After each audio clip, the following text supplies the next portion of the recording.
Welcome to the Clegg podcast, and today I'm really pleased that my guest is Neil Bailey. Clegg. Neil is an entire life has been all about football. He was a professional football player, he was a coach at Man United, he was a coach at Sunderland, and now he works for the PFA. He's got a rich stories in all different areas, and we're just going to dig deep into it and just see where it takes us. So Neil, thank you very much for coming. Well, thanks for the invite. And you was born in this beautiful place called Wigan. The Republic of Wigan, yes. So tell me about Wigan, which is obviously a big rugby area. It is, yeah. They're not quite doing so well this year, but over the years they've had a very successful team, and it's always been known traditionally as a rugby town. But obviously Wigan Athletic came strong in recent years and got to the Premier League, so there's always been a battle between the football and the rugby. Even to the point of schooling. When I was at school, some schools in Wigan just play rugby, other schools play football, and you often wonder sometimes which school you went to, what effect that would have had. But the school I went to was a football school. Excellent. So at the school you managed to play football, you got all of that round thing, and was it something when you first started touching the ball, or was it a match what got you into football? Was it your dad? What was it what got you been passionate about football itself? I think obviously your parents, my dad was well into sport, always into sport, played amateur sport in our village, if you like, where I was brought up. And so looking back, you probably, for me, you always seem to have a ball or a cricket bat or a tennis racket. There was always something there. It took me watching Wigan Athletic in the non-league days, sat on the perimeter wall and watching the legends of Wigan Athletic in the non-league days. But the first probably senior game you could say I remember attending was at Blackburn, when my dad had come home from work and said, come on, we'll go watching United at Blackburn. Wow. 1965 that was. I jumped on the back of the scooter and off we went, the red and white scarf flowing in the wind and cars beeping their horns as they went past. And it was like, from that evening, you were just hooked. Yeah, I remember my own first game, you're so excited about it, aren't you? The smells and the people, the hustle and bustle. Back then you used to stand up and watch the game. Even when you used to cheer, you might even move down a few steps and everybody was in it together. And maybe that little bit is lost, but that first game, Blackburn against Man United, I suppose there were some good players playing back then. Whoa, I'd gone really to watch Dennis Law, and unfortunately he was injured that night. But a lot of the other stars from that era were definitely playing, and there'd be a few in the Blackburn team from that era. Early to mid 60s, they were one of the leading teams up to then. And unfortunately that year they were relegated. But it was a fantastic period. But after that was when we started going regularly, and that's when, leading up to the 68 in the end. So that was my era in a way, and beyond. After that, I'd started playing regularly. That era, for our younger viewers, 68. Just tell us a little bit about that team. You talking Dennis Law, George Best, Charlton, Alex Stepney, Shea Brennan, Tony Dunn, Nobby Styles, Bill Fulks. They were all Pat Crerand, George Best, Dennis Law, David Hurd, David Sadler came into the team, John Aston, Best. You could go through it. So you're actually watching United at one of the best times in their last 50, 60 years. It must be great to see, and that sort of sets in this Man United history with yourself, which we'll talk about further. But you yourself with the football and playing, when did you realise you was a good player? You never do you, in our game? You're always learning. Really, I suppose it's when you start playing representative football. So I started, your primary school, you have your first game. I was in the boys' brigade. We had a good team. A lot of my mates from back home with decent players. We had a good team there. But then you start getting selected for the Wigan Town team and then Lancashire boys. And that's when the scouts start knocking on your door and inviting you to trials at different clubs.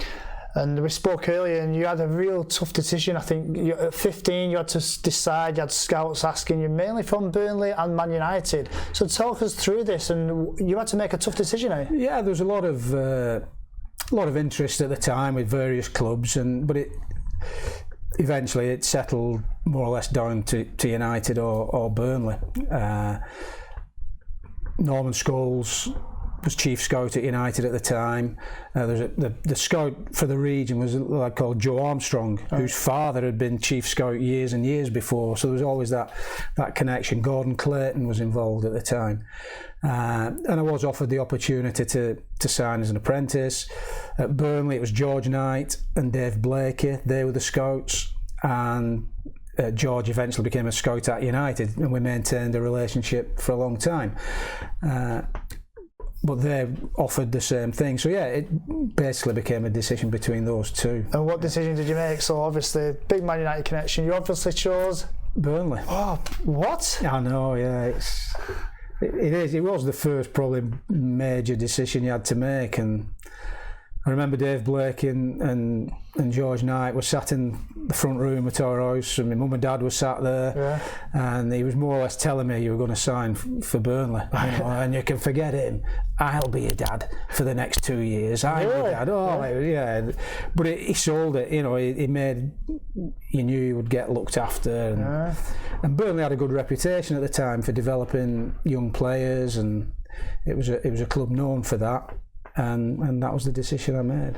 So obviously it's a brave decision. Most people very much in that time would have gone for Man United, but for yourself, you went on that journey. And how did that journey go from Burnley? Because you never actually played for Burnley first team, did you? I didn't get in the first team, no. It was quite a traumatic time, I think. There was Jimmy Adamson was still manager when I signed apprentice, but at the end of that year he finished, and Joe Brown took over, who again ended up at United as youth development officer. He only lasted a year. Then Harry Potts came, so there was 3 managers in 3 years, one of those turbulent times. And at the end of that 3rd year, I was given a free transfer and signed for Newport County. Well, so I imagine Newport, obviously down south of Wales, it's a fair distance to travel. That must have been a big decision. There must have been closer clubs. But yeah, there was, again, interest there. And it's surprising, and it's probably a good lesson for young players today. You never know who's watching games. I was only playing reserve team football at a young age, but the manager at the time at Newport was Len Ashurst, who'd been manager at Sheffield Wednesday, and seen a lot of reserve team football in the Northwest, and he was the one who offered me to go down, and it was almost like a trial, really. But he'd seen us play. And there was a lot of other lads from the Northwest, funnily enough, ended up going down to Newport because Len had seen them play in the Central League, as it was. So there's quite a core of lads from up here, and we were all in the same position, away from home. We formed a good bond, and it was a really exciting time at Newport. Yeah, I mean, I'm looking at back on the history of the Newport, and it's probably one of their most successful points of their entire existence. You won the Welsh Cup, you qualified for the European Cup Winners' Cup. And it sounds like you had a real good run that year. What year was that? It was 1980, 1981? 81. Tell us about that. So, I mean, it's amazing. I mean, you guys watching from Newport, this is probably... Is this their best time, Newport? Well, up to recently, I think, because they've had a fantastic run in the last few years with Mike Flynn in charge, and they've had some good cup fixtures against Tottenham. They had that good run. They beat Leicester earlier this season. They had the good game against City. So the profile is getting back a bit. But in terms of success, it was. I mean, they had a real tough time after those, in the mid to late 80s when they went out of the league and almost out of business. And it was only the fans who kept the thing going, and resurrected the club almost, and they're back in the Football League, and it's brilliant. It was a successful good community there, looking at the local people, local football club is amazing. But tell us about that journey, that European Cup journey. I mean, luckily enough, I played in the European Cup and stuff. It's an amazing feeling. It just feels a little bit different to league fixtures. Oh, it's totally different. The first round was in Northern Ireland. We played Crusaders in Belfast. We got through that, and then it was to Norway, Haugesund, who was still going strong, and then we came up against Carl Zeiss Jena in the quarter-finals. Wow. A 2-legger for East Germany then, as it was. So that was a venture into the unknown. Over checkpoint Charlie on the court. The coach was stopped, and the soldiers are coming on and looking up and down there. It was quite but we got a great... I didn't play in the game at that point. I was on the bench, but we got a 2-2 draw away in East Germany, and then the famous home leg that you can still see footage of. Really? That again, I was on the bench, but we lost 1-0 to a deflected free kick. Nightmare. How we never scored that night was incredible. We absolutely swamped them, but it wasn't to be. Well, these things are like sliding door moments. It's a shame, because imagine you won that game. You would have been even better things for Newport themselves. But you obviously have a really good 4 or 5 years at Newport, don't you? You play a lot of games there. Yes, and still go back down. We've got a lot of friends down there, and supporters who watch you play. I was just jumping here. I went to Neil's birthday recently. It was a big birthday, and there's a lot of Newport supporters clubs and it was great to meet you guys. And I hope you're watching this, and we all love Neil. So, but then you finish at Newport and you go back to your hometown. Yeah, that was probably one of the deciding factors, really, that it was back home. And signed for Wigan and spent 3 years at Wigan Athletic. Yeah, then ultimately you move over to Stockport, and Stockport is an interesting story because this is when you first got your first foot in the door regarding coaching. Yeah, again, Jim Amelia was manager when I signed for Stockport. Again, a famous character when they think of Brighton in the cup at Wembley and the dancing shoes and all that. He was a real character and a good player in his day. But he was manager. But again, a club at that time, probably a little bit turbulent. Jimmy didn't stay too long. Colin Murphy came back in, but then Asa Hartford was manager. Asa came as player manager, really, right? With Len Cantello as his assistant.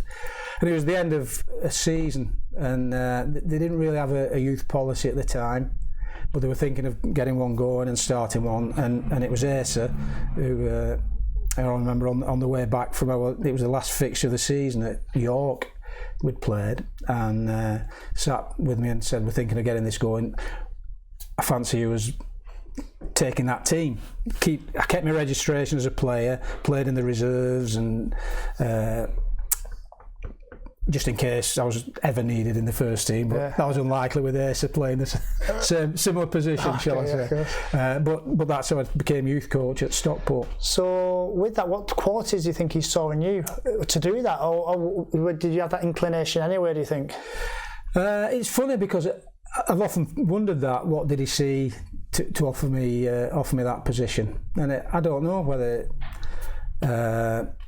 he thought a manner was good. I'd be good with the kids. I was only 29 at the time, and again that was another decision where people tell you to play as long as you can, and there's nothing beats playing, and that's right. But would I just go from contract to contract at that age, or would an opportunity ever come again to get your foot in the door coaching? You don't know, but that's what I opted for. And quality, it was only a year. At the end of that year, I moved on again, but it was a fantastic grounding in terms of working and organising a group of players. Yeah, it's sort of different in myself going from a player to a coach. Again, your time. What you do with your time is so different. You used to go in, prepare yourself, train, you might have some food, you might be away, but as a manager or as a coach, you've got to prepare, you've got to look after lads, there's safeguarding, so you're taking a lot more on regarding responsibility, aren't you? When you go to Blackpool, that increases even more. Yes, it did. At the end of that year, again, a new manager had come in at Stockport. It was a little bit uncertain what was happening, and fun if I'd gone on the coaching course at Lillishall, the what's now the A licence, the full badge as they called it then. And when I'd got back at the end of those 2 weeks, Jeanette, my wife, had said there'd been a phone call from Jimmy Mullen, who was manager at Blackpool. And when I rang him back, he was offering me a job over there to run the youth team, basically. Right. It evolved into something a lot different to that over the few years. Go on, what did it evolve into then? Well, no, I went as youth team manager, and it was great, but it quickly became reserve team manager as well, and centre of excellence manager, physio, academy scouts, But I had a great group of people around me that time, volunteers almost, who were working part-time at the club, and Rick Layton, Pat Lynch, Terry Churchill, Steve Potter. I got people involved, but tried to give them a little bit of responsibility because you couldn't do everything yourself. You felt you had to, but they were brilliant for me in terms of developing that youth policy there. That's brilliant. So you sort of become a man manager in that sense. You're at your team, you're trying to manage other people, you're making a good atmosphere, and you end up spending a good 7 years, and you're learning the trade basically, aren't you? Oh yeah, without a doubt. Yeah. So I mean, it might have been hard, but all them qualities you learn are incredible. Yeah, what your strengths, your weaknesses, what you need to develop. You think coaching, but you're a million miles away. And, exactly. I suppose one lesson from this for all young coaches out there, just because you get a badge doesn't mean you're a good coach. Become a good coach. Put years and years of actually coaching in. That's would that be your advice? Time on the grass. Yeah. You get a qualification, and that gives you the opportunity to get employment or however it does, but it's the actual time on the grass, working with players, working with coaches, interacting with different people that gives you the experience. So with your 7 years at Blackpool then doors open. You put your time, you put your apprenticeship in there, doors open, and you end up coming to full circle back to United. Yeah, I mean, I was lucky at Blackpool. Jimmy was there, Jimmy Mullen, and Mick Jones came in and got involved, and then Billy Eyre took over as manager. And probably gave me a little bit more responsibility. I started doing bits of work with the first team as well, and helping him out on certainly at home games, not every away game, because we had games in the youth team. And Billy was a great fella, and not just football wise, but as a person. He had good values and good beliefs, and I took a lot from that in terms of how he dealt with players. He was a man manager. Players would run through a brick wall for him. And yeah, after probably 6.5 years there, I was approached and asked to go over to United, which so I suppose that's really, really interesting. You get asked to go over. And how was that initial meeting? Who did you speak to? When did you first meet Alex Ferguson? And when did you sort of realise you might have the job? Well, again, I'm certain, I would almost be guaranteed there'd be other people offered that before me, and for whatever circumstances or reasons they might not have got it. But there was a phone call initially, would you be interested? And then come over and have a chat, and that's where I met, it was Les Kershaw at the time, and the manager. And looking back, I think that was just to get a feel, a feel for me, who I was. And I always remember he rang me one night. It was a Friday night, and I was taking the youth team at Blackpool. We had a game at Morecambe in the Lancashire League, and we played the game, came home. Jeanette said, "Oh, you've had a phone call." He's ringing back he's giving me time to get in, and the phone went, and here we go. And the first question he asked was, "How did you get on?" Did it? And I thought, wow, what a he was a football man straight away, and the conversation developed. I think we're going to be offering you the job, and that was it. Brilliant, because I was at United myself at that time. I just had Eric Harrison, Pop Robson. We won the Youth Cup. We was moving through, and I don't know the internals, maybe more than me, but it seemed to me when I was in the reserves there, Eric moved to the side, Pop moved, and you and Dave Williams come in, and that was like the new era, the new sort of youth team coaches, and Stephen was in your group, and many other players, which you can talk about in a minute. And did it feel like a change of the guard, so to speak? Because you and Dave come in at the same time, eh? No, I worked with Eric for 3 years probably before he retired. Yeah. And again, I mean, what an education, you think you think you know a little bit about coaching, at that point, I've done this, and I've been asked, till you got sat in that staff room, you thought, wow, the education, just listening to the conversations, Kiddo was in there, and Eric, of course, Jim Ryan was in there taking the reserves, and the history they all had at the club, the thing you just, if you kept your ears open, you had to learn, just from things. And And as you know, unfortunately, we were at Eric's funeral a few weeks ago, and he's been running around my head, for the last since then, and some of the things he did and some of the things you picked up on, subtle things, and the simplicity of it, but simplicity was genius, and it was a great grounding, looking at that. And then when Eric retired, and it was then that Dave came in as youth coach, and then I worked with him for another 3 or 4 years.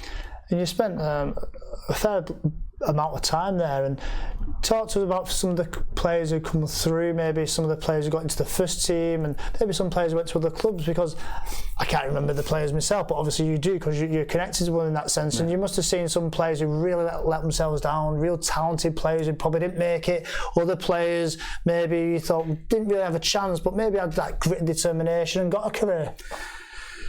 Yeah, there was the number of, we could be here all day speaking about names. My first year there, Wes was a first year just coming into the club. Ricky Wellens, Dan Higginbottom was in there. All around that period, David Healy, who's now managing in Ireland, who got in. All lads who got, Wes had a great career, and the others in and around the first team got games, but then moved on to have a successful careers. David Healy's the record international goal scorer for Northern Ireland. Dan Higginbottom had a Premier League career. Now doing his punditry, and he's better at punditry than football.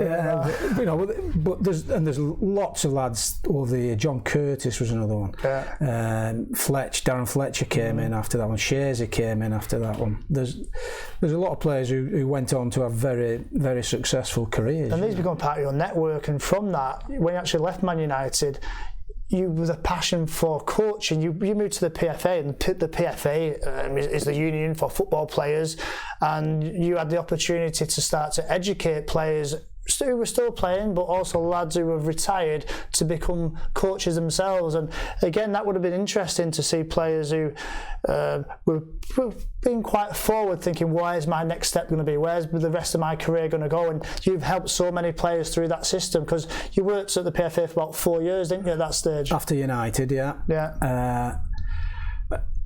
Again, the whole organisation's about education and preparing lads for when it comes that you're no longer a professional footballer. And not everybody takes advantage of it at the time, because it's never going to come that day, is it? We've all been there. You're never ever going to stop playing, but it does, unfortunately. There's the enlightened ones start planning while they're still playing, and there's a lot of lads, and there's lads I've worked with, lads who've been my apprentices, Trevor Sinclair at Blackpool and Chris Beach at Blackpool, players like that. They're now in the coaching game, and I kid on with them sometimes, saying, well, if you could have done it, I'm sure we could do better than that, But it's great to keep in touch with them, and feel like you've had an influence in not just a football career, but beyond as well. But again, it's like teachers in general life, or people who shape your life. You probably don't realise the impact you've had on many, many people. We were looking before going through some names, and you coached Alex Inglethorpe, who's now at Liverpool Academy. You coached Dean Smith, who's now the manager of Villa. And there's probably many others, and I speak to them even when I did my B licence with you. You actually are affecting people's lives, and you do it in such a good way, in a positive way, but in a way which is serious. So that's me giving you credit. So we'll leave it there. But then from the PFA, I was lucky enough to go to Sunderland with Roy Keane. Roy Keane, obviously Man United legend, takes over at Sunderland. The Drummondville Consortium, Niall Quinn's there, and I go down there with Raymond van der Gouw. And next minute, I think we're down at, where was we? I think we was playing at Burnley. We were playing at Burnley. I'm in the lounge bar there, and I bump into Neil. Not seen him for a couple of years. Hi Neil, what you doing? I was just having a drink. He's like, maybe. I thought, this is a bit strange, but ultimately you was there for a reason. Yeah, again, it was a phone call out of the blue. I was at the PFA and well into the coach education and delivering courses at the different levels there, and just got a call from Roy And again, I'm sure there was others he'd have asked first, but the opportunity came, and he said, "Would you fancy coming up and getting involved up here?" Was that a big decision then? No. Was it? Would I be interested? No. It wasn't a big decision for me. Roy asking us to come somewhere, I was there in a heartbeat, and we had a great team, didn't we? Yeah. What a team we had, eh? Yeah, I said yes there and then. I had to go then to the PFA and explain the position, and they were very supportive, very understanding in encouraging me to do that, really. And it was a fantastic period, wasn't it? Yeah, it was brilliant. We was at the bottom of the league when we first joined, and we got promoted as Championship winners that year. Then we stayed in the Premier League. You lived in Durham. Durham's a fantastic place to live in. Oh, it was, yeah. The flat there, the family, my wife and daughters, and nieces and aunties and sister-in-law, brother-in-law. They loved every minute. They were up every opportunity they could get. And I lived in South Shields, away from my family as well. But we spent a lot of time together. Yeah, we did. He'll become almost like my uncle. I shouldn't say uncle, big brother. He looked after me. He's not dad. That's right. But we had a great time, and Roy was quite good. I think people get the wrong impression of Roy. Sometimes he comes across very sort of aggressive, and he's not got time for people. But before he's in a circle like we was, the stuff we did, the trips out as a team, and also as coaching staff, whether it's go-karting or whitewater rafting, weekends away. There was a real good team spirit, wasn't there? It was incredible, and that run they went on. The team from the minute he went through the door, the impact he had, and he's got so much to offer the game, and his knowledge and his standards. He was fantastic to work for, and I think he will still have a big impact in the game in the roles he's had since. Yeah, we got to Sunderland, we got in the Premier League, and it changed a little bit on the hierarchy, didn't it? The Drummondville consortium and that sort of shifted away. Ellis Short come in, and I always felt like Roy never needed to resign. I think he could have stayed there, but it made it awkward for ourselves and as well, didn't it? Because we was in this sort of limbo: that we stayed, are we not staying? Does the club want us? And ultimately, I ended up staying. That's my own journey. I've spoken about that. But what happened with you in that sort of interim period? Yeah, I think he encouraged you to stay, really, because of the circumstances, and that you think back to that promotion year and the first year when we stayed in the league, and he was just trying to progress the club and doing it in the right way and bringing Premier League players in, and it's a tough environment, isn't it, that Premier League, and when he did choose to leave, we stayed on, and I was doing the reserves at that point, and again, but what a great group of players that was. That group there, you worked really well with Scott Ainsley, one of my friends there. He's a great practitioner, but there was a little golden period for the reserve players there. Some of the players kicked on, didn't they? They did. Well, nearly everybody, I think every one of them played in the league at some level, and they'd had a good upbringing with Borley through the youth team. Right. So it was a good nucleus of players. But again, I could name that team: Trevor Carson in goal, who's playing up in Scotland. Michael Kerr got in the first team and had a career. He came down to the northwest, played at Tranmere and different places. Peter Hartley had a long career. One of the most enthusiastic players you'd ever see.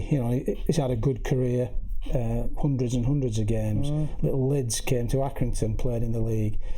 Jamie Chandler, but then you've got you got Jordan, who got into the first. Well, Coventry, went on loan at Coventry, got in the first team. We all know where Jordan's. So Jordan Henderson, obviously. Martin Waghorn, David Myler, became an Irish international. Little Nathan Luscombe got in. He played a good little. Let's mention team. Nathan. Nathan was a great player, wasn't he? Skill, fantastic. Ability. He's from the northeast. He probably liked his cheesy chips and his peas pudding and stuff a little bit too much for your base. But Nathan, you're a great fella. Get yourself back going from there. We've got some great stories about you, but we won't embarrass you on here. No, you're fantastic. Yeah, the whole group, and again, they were a close-knit group who pushed and challenged each other in training. Yeah. Training was a joy, because I'm not saying you didn't have any influence on it, but you used to enjoy watching them train. They pushed each other, they challenged each other. The standards were really high, which was good, because if any players dropped down from the first team, they couldn't coast because they'd have got embarrassed playing amongst those lads, because they really played and trained to a high standard.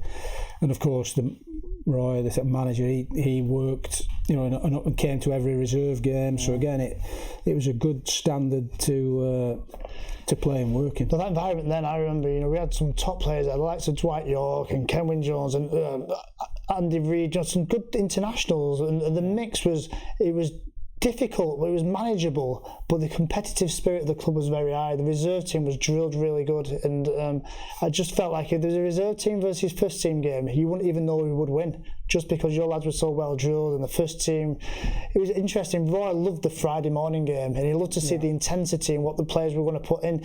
And he used to choose a team sometimes which seemed quite, like Mike scored a goal the Saturday before, but on the Saturday coming up, he might drop them because he's seen something on the Friday training session. He always just kept everybody on his toes. Somebody might have been out of the squad for a couple of weeks and suddenly they're playing. Yeah. So it was an interesting way of managing, wasn't it? It was, but consistent in that, from what I'd learned from other experienced coaches and managers coming through, that their observation and attention to detail was one of the big differentials, I thought, from the people who were really the top coaches and managers. Their observation of individuals and knowing what each one needed was really high. Yeah, like you say, the coaching art, so to speak. Yeah. Good. So then, unfortunately, Roy leaves. You ended up leaving yourself. I suppose that was a difficult period of time for you, and you probably, again, like all players, that transition from one career to another. But you end up leading back to the PFA. Yeah.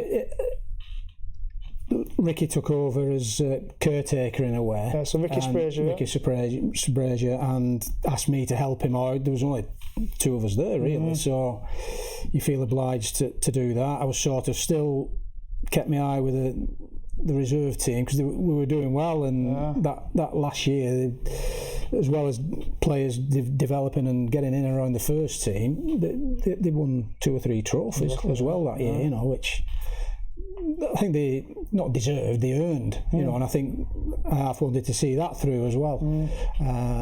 But then Ricky indicated that he didn't want the job full time. So the plan was for me to go back to the reserves, but new managers come in and bring their own staff, and it was a parting of the ways. Yeah, it's always difficult when new managers come in. They tend to have their own backroom squad they want to bring in, and people get shifted out, and that's not because people have done bad jobs. That's just the territory, and we know that happens in football. But you find yourself back at the PFA, and you've had an happy 10 years there since, eh? Yeah, it's been brilliant.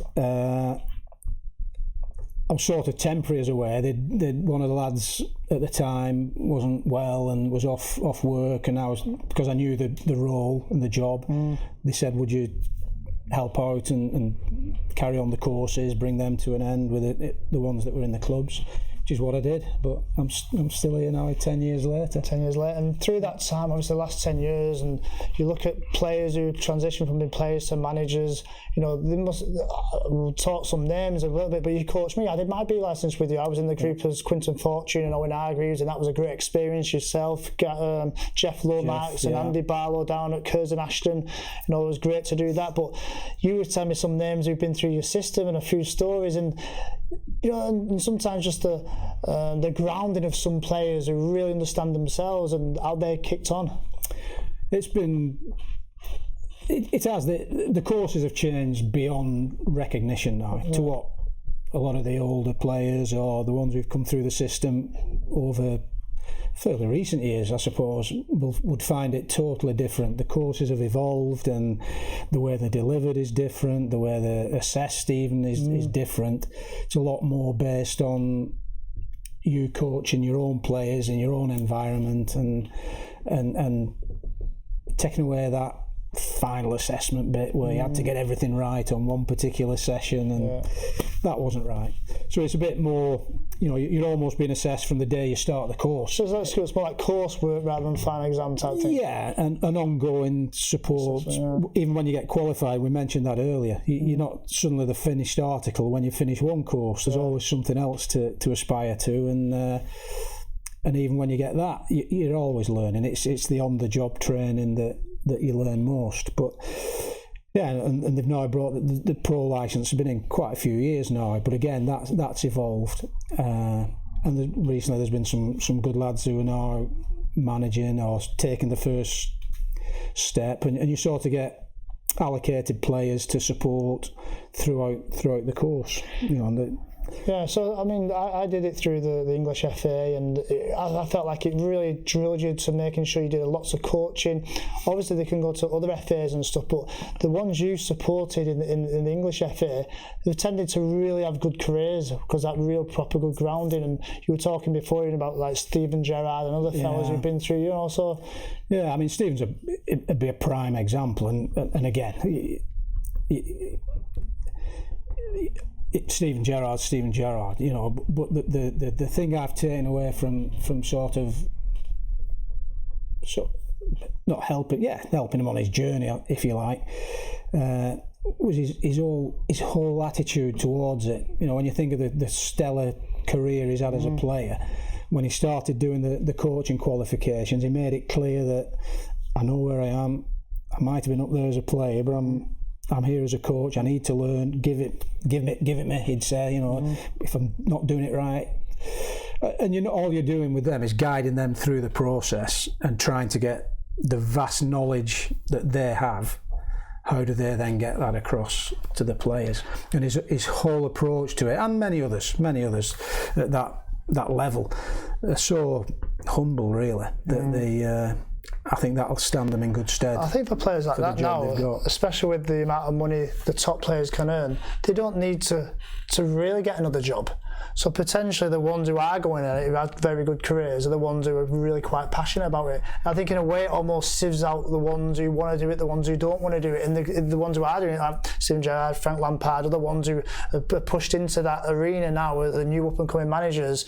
I think it's just testament to them as people as well. Of course it is, yeah. And the course, they've got to be challenging. You've got to be challenging them all the time. But the fact that they're moving from playing to coaching is a challenge anyway. You might have been the best player in the world. Some of these we're talking about doesn't necessarily mean you're going to be a good coach. And history tells you that a lot of good players just either not suited or they don't take to it.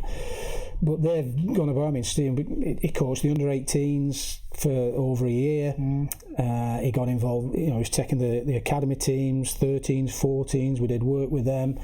He's really got his pitch time in and out of the spotlight to a degree. He'll never be out of the spotlight, will he? But he got a lot of hours in and coaching experience, working with players, working with groups of players that I've no doubt he'll have learned from and will be taken into his job now. That's brilliant for him, and obviously getting them hours on the pitch, like we said, and coaching and making mistakes at that level. You can push them under the carpet, you can learn from them, you can adapt with that. When you're making these big mistakes, potentially your first job, in the spotlight, in the championship, it's difficult and you can't recover sometimes. So, like we said, that's brilliant. And moving forward in the future, have you got courses coming up soon, and what type of players have you got coming through, and who would you like to?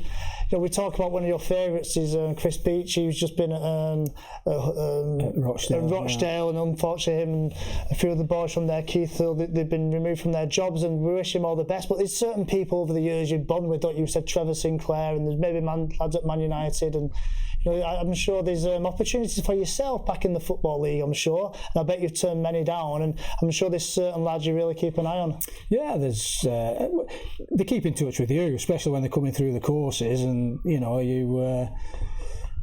try and help. Well, you do. We help them get through the qualifications. I was with Beachy yesterday, and like I say, unfortunately, he's lost his job at Rochdale, but he's keen to carry on and get another opportunity, and he's doing his prep now. He's updating his CV, and who knows where that next opportunity comes, and you've got to be ready. Footballers, we know, you get many more setbacks than good times, and it's how you react to those, the resilience you need to show as a player. It's certainly the same in the coaching world. You can't let it beat you. And the great thing about coaching, it can last so much longer, and sometimes the failures are the very things what make you a success in the future. So Neil, I want to thank you so much. I always finish with a couple of questions at the end, which I think become really interesting answers for especially young players, young coaches, to get an idea of, if you was older and looking back on yourself, how would you advise yourself? So what would your advice to your younger self be, or to younger coaches?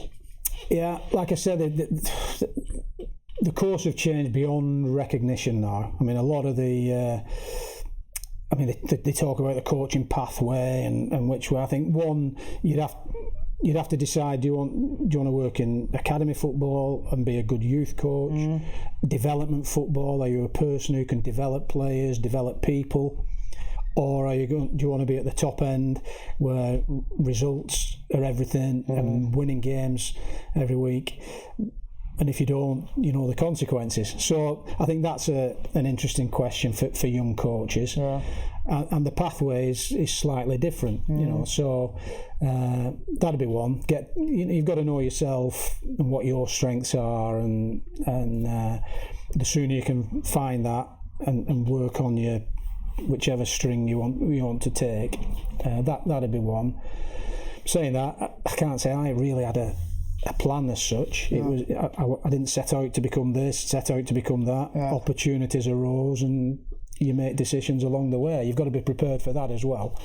But I think that's one. Do you want to develop players and young players, or do you want to win games every week and work at that end? Yeah, I think that's important for you guys. Make it organic, but I think the first step, first of all, is to get your passion to want to get into coaching, because it's a real big commitment. It's a big commitment, and that's, again, going back to these players we've just recently discussed. They've shown that commitment right from the off. You're right, they don't need to do it, but they feel like they want to contribute going onwards. They've got a lot to offer the game, and I think the more we can develop the young English, British coaches and get them in the top jobs, the better it is, and the more satisfying it is for the people who are trying to develop them. On that note, just England have been doing really well on the different youth levels. Even in the World Cup, we had a right good opportunity, and we I just loved this World Cup this year. I just felt there was something about it, something Gareth Southgate brought, and we want to get the best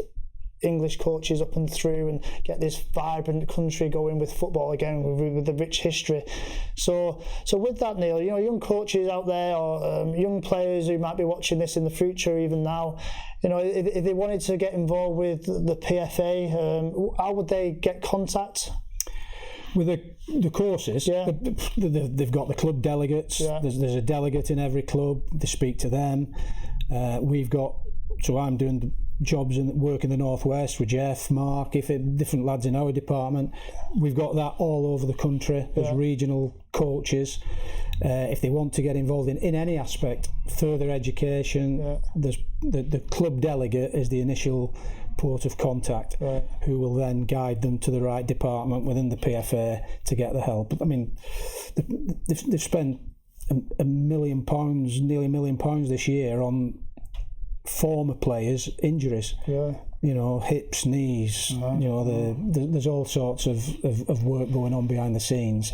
Education, from vocational jobs, plumbers, pilots, and the PFA is there to fund the education for life. There's 50,000 current and ex-members of the PFA. Yeah, so the PFA is a great system that's been set up, and it's something all ex-players, especially players who may be going through mental health issues, players who might be financially struggling, speak out, go and seek the advice of the PFA. That's what they're there for. Don't be on your own going through trauma, worrying about what might be happening the rest of your life. There's help there, so seek help the PFA. And we just want to thank Neil for coming along. It's been a great show. And a pleasure. Enjoyed it. Wish you all the very best for the future. And the same to you.